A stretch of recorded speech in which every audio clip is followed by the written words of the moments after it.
Europe has long had an unease with American tech giants, and now it's Google which is in the crosshairs. But it's actually a war of many small battles. When you've got 92% of the search market, you are in a so-called monopoly, and that needs to be regulated. It's not just Google, it's Facebook, it's the whole internet, which has changed the nature of news distribution and media distribution. This is a story that goes back 4 years to when the European Parliament first started making noises about Google. And it's not about any one issue. In fact, the EU has a bundle of concerns about Google and the other tech giants it is talking about unbundling. Google and the EU have been at odds for a long time, and you can go back to the Street View incident where Google was gathering data back in 2006 without really telling anyone. And it stems from very different conceptions of privacy in the EU and in the United States. The United States generally try and underregulate, whereas the EU tends to be a little bit more focused on very specific regulations. The second subject is about tax avoidance. It's not only Google, but many American companies, and especially in the digital environment, are aggressively using tax avoidance systems. And finally, and perhaps one of the major subjects, is the antitrust. There is a big antitrust inquiry made by Brussels now for the past 4 years, and this is a major subject where Google is considered to abuse of its dominant position. In Europe, they tend to regulate ex ante, which is to say, before the case. And in America, they tend to regulate ex post facto, after a violation has taken place. But the vote is simply sending the message that we, as European regulators, are suspicious of Google, we don't like you, and we're going to do everything in our power to control you. As the online gateway of choice for 9 out of 10 Europeans, Google has a monopoly that affects commerce in countless ways. Search for an address and you're on Google Maps with the ads that come with it. Look for a music video and you're on YouTube, part of Google's digital empire. And it's not just the platforms the company owns or the quirks of its secret search algorithms.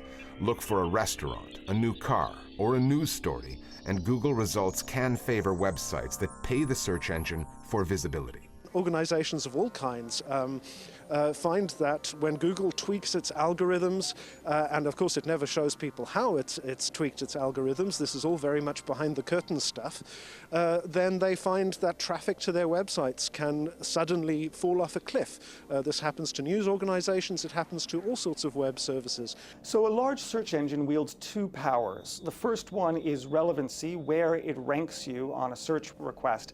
And secondly, it sucks out all the advertising that you used to get in classified ads by making advertising even more effective online, and they get the ad revenue and you don't. Those two things are very toxic to you as a media company. So what's the solution? According to many Europeans, the solution is to break up or unbundle companies like Google.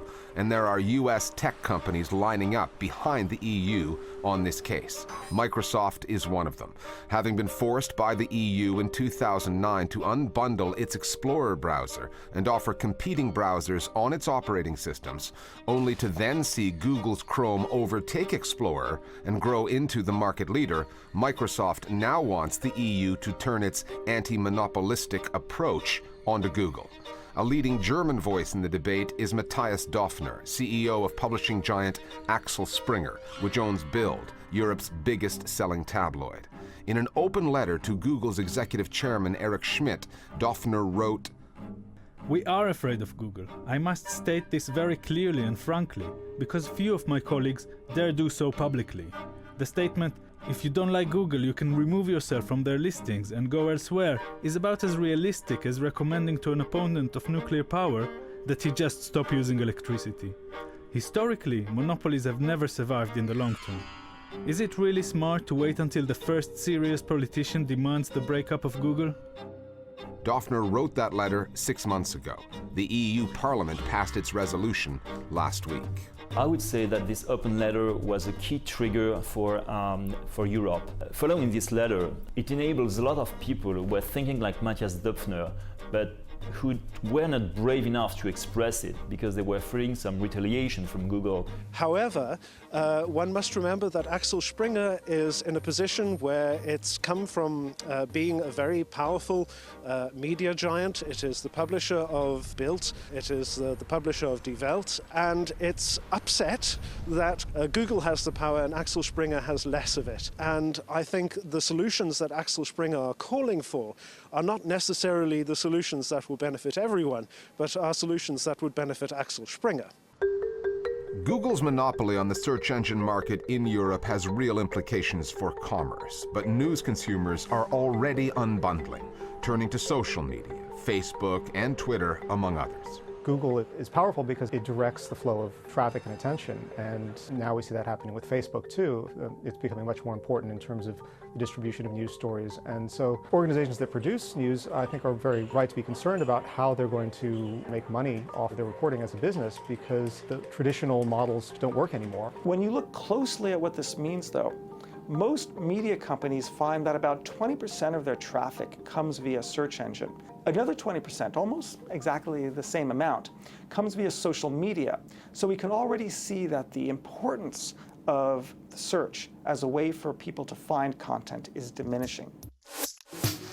News junkies tend to be impatient. They don't wait for regulators, legislators, or lawyers. Whether searching, surfing, or scrolling for news, they want results. And they want them now. On the download this week, our viewers weigh in on Google and the EU. The competition authorities here have been on Google's case for 4 years now, and the European Parliament's vote doesn't really change much about that. Now, the vote was very much a German-led initiative, and this debate in Germany has been very much led by the media industry there and the big publishing houses, which are purely engaged in this debate out of self-interest. I mean, they see Google eating away at their advertising revenue and threatening their business models. It's without a doubt valuable to challenge the domination of Google. I think the best thing the EU can do and the EU institutions is to present legislation that creates a true single digital market, a marketplace where successful challengers to Google can thrive and grow.